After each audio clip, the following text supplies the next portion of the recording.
Only in the Philippines. Wow, Philippines. 1 year sa daycare. 1 year sa kinder. 6 years sa elementary. Wow. 4 years sa high school. Wow. 2 years sa K-12. Wow. 4 years sa college. Wow.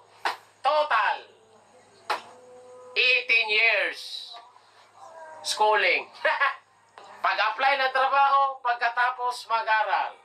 Requirements. Diploma. Hindi pa binigay. TOR. Hindi pa rin binigay kasi may utang sa school. Resume, biodata lang yung dala, hindi pa tanggap. Barangay clearance.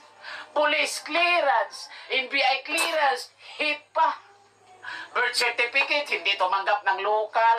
Oh my God! ID, nako, samot.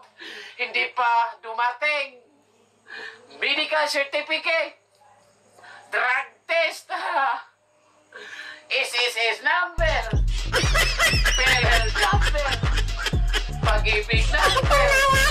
BIR number. Aming number. With work experience. Kaka-graduate pa nga lang with work experience. Tapos may pahabol pa. Witnessing personality. Naku, paano pagpahagin ka? Hindi naman tayo Piolo Passport. Sweldo.